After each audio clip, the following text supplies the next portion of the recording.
Hello friends, कैसे हैं आप सभी। तो गाइस, आज मैं आपके लिए लाया हूं बहुत ही इंपॉर्टेंट क्वेश्चन जो कि एमपीपीएटी, आरएईओ, एसएडीओ तथा ग्रामीण कृषि विस्तार अधिकारी में पूछे जाने वाले प्रश्न जो कि बहुत इंपॉर्टेंट है। तो फ्रेंड्स, चलिए हम बढ़ते हैं क्वेश्चंस की ओर, जिसमें हम बहुत ही इंपॉर्टेंट क्वेश्चन की बात करेंगे जो सभी प्रकार के एग्रीकल्चर एग्जाम में आने की संभावना है। तो फ्रेंड्स, चलिए देखते हैं। तो फ्रेंड्स, अब बढ़ते हैं फर्स्ट क्वेश्चन की ओर। तो इस प्रकार की दलहनी फसलों में बीज शोधन किया जाता है एजेटोबैक्टर से, राइजोबियम से, एजोस्पिरिलम से, फास्फोटिका से। तो फ्रेंड्स, जो दलहनी फसलों में बीज शोधन है वो किसके द्वारा किया जाता है? वो किया जाता है राइजोबियम द्वारा किया जाता है। दलहनी फसलों में बीज शोधन राइजोबियम द्वारा किया जाता है। बढ़ते नेक्स्ट क्वेश्चन की ओर। विश्व के कुल चाय उत्पादन का कितना प्रतिशत भारत में उत्पादित होता है? फ्रेंड्स बताइए। 50%, 40%, 28%, 20%। तो फ्रेंड्स, इसका आंसर है 28%। इसका आंसर है थर्ड वाला 28%। विश्व के कुल चाय उत्पादन का 28% भारत में उत्पादित होता है। अब देखते हैं नेक्स्ट क्वेश्चन। सरसों के बीज से कितने प्रतिशत तेल प्राप्त होता है? तो फ्रेंड्स, यह जो क्वेश्चन है कि सरसों के बीज से कितने प्रतिशत तेल प्राप्त होता है, यह बहुत इंपॉर्टेंट क्वेश्चन है। यह क्वेश्चन एमपीपीएटी में आ सकता है। तो दोस्तों, इसमें 67, 50, 20, 33। तो फ्रेंड्स, इसका आंसर है 20%। सरसों के बीज से कितने प्रतिशत तेल निकाला जाता है? तो वह 20% तेल सरसों के बीज से निकाला जाता है। अब देखते हैं नेक्स्ट क्वेश्चन।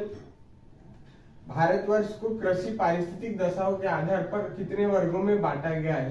तो फ्रेंड्स देखते 10 में, 15 में, 20 में, 25 में। तो इसका आंसर है फ्रेंड्स 20।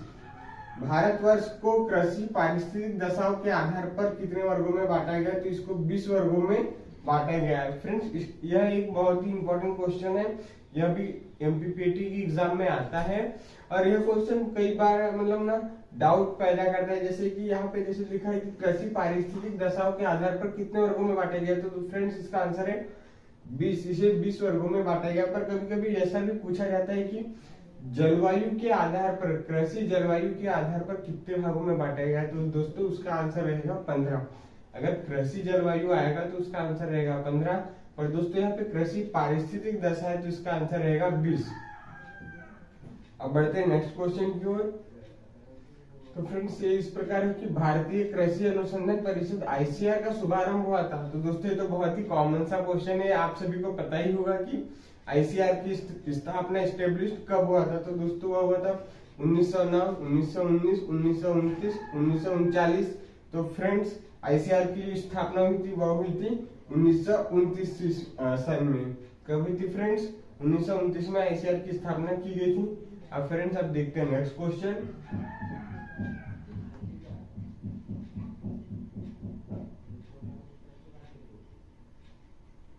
दोस्तों, इस प्रकार की मूंगफली के बीज से कितने प्रतिशत तेल प्राप्त होता है? तो 50%, 60%, 70%, 80%। तो दोस्तों, जो मूंगफली के बीज से कितना प्रतिशत तेल प्राप्त होता है? तो दोस्तों, वह 70%। मूंगफली के बीज से 70% तक तेल प्राप्त किया जाता है। थर्ड वाला आंसर है 70%। देखते हैं नेक्स्ट। किस वर्ष को अंतर्राष्ट्रीय चावल वर्ष घोषित किया गया? दोस्तों, ये भी बहुत ही कॉमन सा क्वेश्चन है कि किस वर्ष को अंतर्राष्ट्रीय चावल वर्ष घोषित किया गया। यह क्वेश्चन आईसीआर में भी पूछा जाता है कि किस वर्ष को अंतर्राष्ट्रीय चावल वर्ष घोषित किया गया। 2007, 2006, 2005, 2004। तो फ्रेंड्स, इसका आंसर है 2004। चौथा वाला 4। किस वर्ष को अंतर्राष्ट्रीय चावल वर्ष घोषित किया? 2004 वर्ष में अंतर्राष्ट्रीय चावल वर्ष घोषित किया गया था। अब देखते हैं नेक्स्ट क्वेश्चन। राष्ट्रीय वन नीति कब लागू किया गया? तो दोस्तों, जो राष्ट्रीय वन नीति कब लागू किया गया? यह लागू किया गया था 1988, 1991, 1977, 1972। तो दोस्तों, राष्ट्रीय वन नीति यह 1988 में लागू की गई थी। 1988 में राष्ट्रीय वन नीति लागू की गई थी। और दोस्तों, यह जो क्वेश्चन है बीएससी एग्रीकल्चर में जो फॉरेस्ट्री सब्जेक्ट होता है, यह क्वेश्चन वहां का है। यह भी इंपॉर्टेंट क्वेश्चन है, एग्जाम की दृष्टि में कई बार पूछा गया है तथा यह बीएससी ऑनर्स एग्रीकल्चर में भी यह क्वेश्चन ऑब्जेक्टिव में पूछा जाता है। अब फ्रेंड्स, देखते हैं नेक्स्ट क्वेश्चन। अमरूद में प्रचुर मात्रा में पाई जाने वाली शर्करा है। तो दोस्तों, ये भी कॉमन सा ही क्वेश्चन है कि अमरूद में कौन सी शर्करा पाई जाती है? क्योंकि फ्रेंड जो अमरूद है जिसे हम अपनी लोकल लैंग्वेज में आम भी कहते हैं, तो दोस्तों जो अमरूद में प्रचुर अमरूद को अपन लोकल लैंग्वेज में जाम भी कहते हैं। अमरूद में प्रचुर मात्रा में पाई जाने वाली शर्करा फ्रक्टोज है, वो फ्रक्टोज शर्करा इसलिए क्योंकि जो अमरूद है वह स्वाद में मतलब मीठा होता है तथा जिसमें सर्वाधिक सबसे ज्यादा मीठापन पाया जाता है वह फ्रक्टोज होता है। फ्रक्टोज के कारण कोई भी फल मीठा लगता है। अब फ्रेंड्स देखते हैं नेक्स्ट क्वेश्चन, नींबू वर्गीय पौधों की बागवानी किस विधि से लगाते हैं?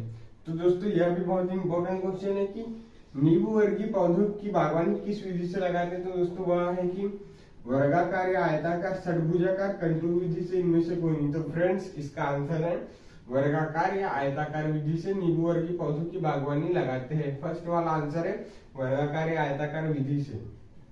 अब देखते हैं नेक्स्ट क्वेश्चन, नासिक रेड सब्जी की किस्म है? तो दोस्तों यहाँ पे देखिए नासिक रेड कौन सी सब्जी की किस्म है? तो दोस्तों वह लहसुन, प्याज, टमाटर, मिर्च। तो इसका आंसर है प्याज। नासिक रेड एक प्याज की किस्म है। किसकी किस्म है फ्रेंड्स? प्याज की किस्म है। अब देखते हैं नेक्स्ट क्वेश्चन, आलू के हरेपन में होता है? तो दोस्तों यह बहुत ही कॉमन सा क्वेश्चन है कि आलू के हरेपन में होता है पोषक गुणवत्ता में वृद्धि, पोषक गुणवत्ता में कमी, रोग प्रतिरोधक में वृद्धि, रोग प्रतिरोधिता में कमी। तो दोस्तों इसका आंसर है पोषक गुणवत्ता में कमी। सेकंड वाला है पोषक गुणवत्ता में कमी। क्वेश्चन क्या है? आलू के हरेपन में होता है, आलू के पन में हरेपन में होता है पोषक गुणवत्ता में कमी। अब फ्रेंड्स इसी से एक रिलेटेड क्वेश्चन बनता है जो कि एमपीपीएटी में पूछा जाता है और वो बहुत ही इंपॉर्टेंट क्वेश्चन है कि आलू में जो हरापन है वो किस कारण से होता है? तो फ्रेंड्स जो आलू में जो हरापन है वह सोलेनिन के कारण होता है। कौन से हार्मोन के कारण होता है? एक सोलेनिन नामक हार्मोन होता है, उसके कारण आलू में हरेपन का कारण होता है। आलू हरा कलर का हो जाता है सोलेनिन के कारण। पर यहाँ पे क्वेश्चन दिया हुआ है कि आलू के हरेपन में होता है वह पोषक गुणवत्ता में कमी के कारण होता है आलू में हरापन। जेली बनाने के लिए कौन से फल सर्वाधिक उपयुक्त है? तो दोस्तों इसका तो आंसर भी बहुत ही इजी है कि जेली बनाने के लिए कौन सा फल सर्वाधिक उपयुक्त है? तो दोस्तों इसका आंसर है अमरूद। अमरूद का प्रयोग हम जेली बनाने के लिए करते हैं। अमरूद का प्रयोग जेली बनाने के निर्माण में करते हैं। अब देखते हैं नेक्स्ट क्वेश्चन, फूलगोभी में विप्टेल का कारण क्या है? दोस्तों ये तो बहुत ही कॉमन क्वेश्चन है, जो एमपीपीएटी की कोचिंग करता है उसे ये तो आंसर बहुत अच्छे से पता होगा कि फूलगोभी में विप्टेल का कारण है लोहे की कमी, बोरॉन की कमी, मॉलिब्डेनम की कमी, गंधक की कमी। तो दोस्तों जो फूलगोभी में विप्टेल का कारण है वो है मॉलिब्डेनम की कमी। थर्ड वाला आंसर है मॉलिब्डेनम की कमी से विप्टेल रोग पैदा होता है, मॉलिब्डेनम की कमी द्वारा। और दोस्तों कई सारे बच्चों को यह कंफ्यूजन होता है कि फूलगोभी में विप्टेल का कारण वो लोग बोरान की कमी भी लगा देते हैं, पर ऐसा नहीं है। इसका आंसर मॉलिब्डेनम की कमी से है। अब देखते हैं नेक्स्ट क्वेश्चन, अंडा मुर्गी उत्पादन का संबंध निम्न में से किस क्रांति से? रजत क्रांति, ब्राउन क्रांति, गुलाबी क्रांति, गोल्ड क्रांति। तो दोस्तों जो अंडा उत्पादन का है वह अंडा मुर्गी उत्पादन का संबंध है वह रजत क्रांति से। फ्रेंड्स किससे?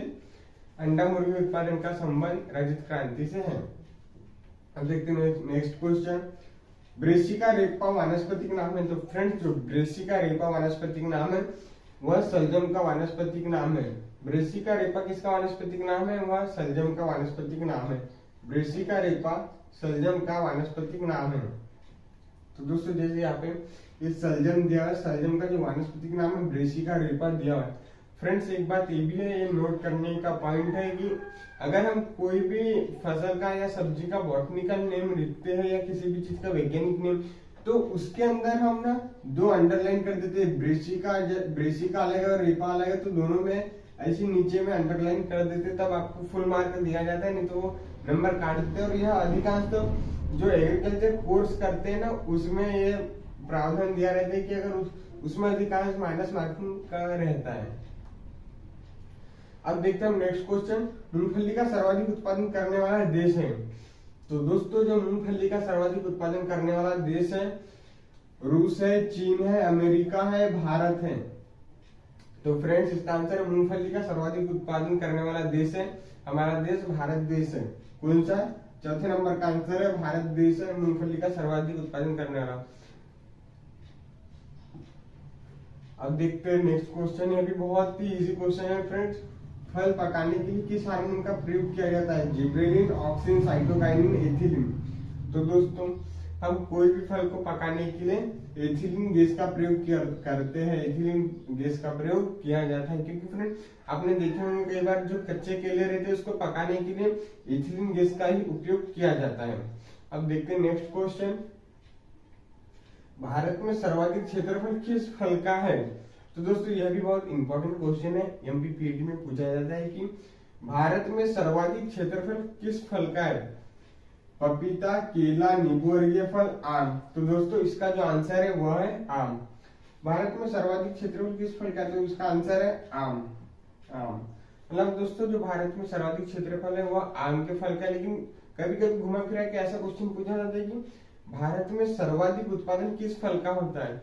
मतलब क्वेश्चन इस प्रकार से आता है कि भारत में सर्वाधिक उत्पादन किस फल का होता है? तो दोस्तों जो उत्पादन है वह उत्पादन की दृष्टि से केला, इसका आंसर आ जाएगा केला।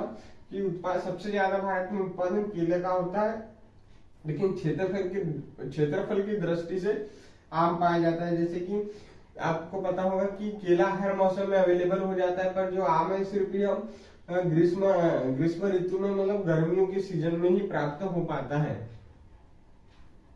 देखते हैं next question. National research centre for mushroom कहाँ स्थित है? पुणे महाराष्ट्र, गंगटोक, सोलन, पुत्तूर। तो इसका आंसर है दोस्तों सोलन हिमाचल प्रदेश में। National research centre for mushroom कहाँ स्थित है? तो है फ्रेंड्स सोलन हिमाचल प्रदेश में। अब देखते हैं बहुत ही इंपॉर्टेंट क्वेश्चन है। टॉपिंग की जाती है, तो दोस्तों जो टॉपिंग है वो किसमें की जाती है? तंबाकू में, धान में, गेहूं में, मूली में। तो फ्रेंड्स ये बहुत ही इंपॉर्टेंट क्वेश्चन है और यह क्वेश्चन का आंसर भी बहुत ही सरल है। यह क्वेश्चन मैं आपको आसानी से याद करा सकता हूँ कि टॉपिंग की जाती है तंबाकू, धान, गेहूं में। तो दोस्तों टॉपिंग से ध्यान रखिए, जो टॉपिंग है यह तंबाकू में की जाती है। काय में की जाती है? टॉपिंग जो है दोस्तों वो तंबाकू में की जाती है। टी से आप टॉपिंग याद रखिए और टी से तंबाकू भी याद रख सकते हैं। अब फ्रेंड्स देखते हैं नेक्स्ट क्वेश्चन। वो इस प्रकार की फूलों की खेती, फ्लावर फार्मिंग का वैज्ञानिक नाम क्या है? तो दोस्तों यह तो बहुत ही आसान क्वेश्चन है, आप सभी को पता ही है। Pisciculture, arboriculture, olericulture, floriculture. तो फ्रेंड्स इसका आंसर है फ्लोरिकल्चर, मतलब जिसमें फूलों का अध्ययन किया जाता है। यहाँ पे साफ साफ नजर आ रहा है फ्लावर फार्मिंग, तो फ्लावर से फ्लोरिकल्चर इसका आंसर होगा। अब देखते हैं नेक्स्ट क्वेश्चन। बैगन तथा भिंडी की फसल है, तो दोस्तों जो बैगन तथा भिंडी की जो किस्म जो फसल है वह कौन सी है? स्वपरागित, सेल्फ पॉलिनेटेड, परपरागित, क्रॉस पॉलिनेटेड, निषेचित, बिना परागित। तो फ्रेंड्स इसका आंसर है क्रॉस पॉलिनेशन। यह परपरागित फसल है। बैगन तथा भिंडी की जो फसल है यह परपरागित है, क्रॉस पॉलिनेशन होता है इन फसलों में। अब दोस्तों ये तो बहुत ही आसान मतलब आसान सा क्वेश्चन है कि मल्लिका एक जाति है, सेब की, बेर की, अमरूद की, आम की। तो फ्रेंड्स मल्लिका जो जाति है वह है आम की जाति है मल्लिका। अब देखते हैं नेक्स्ट क्वेश्चन। फल और सब्जियों के उत्पादन में भारत का विश्व में स्थान है? दूसरा, पहला, तीसरा, चौथा।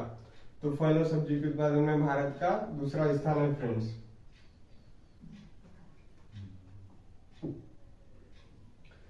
तो ओके दोस्तों, आज मैं आपके लिए बहुत ही इंपॉर्टेंट क्वेश्चन लाया था। आप बने रहिए मेरे साथ वीडियो में, मैं आपको और भी नेक्स्ट वीडियो में अच्छे वीडियो दूंगा। ओके, थैंक यू दोस्तों।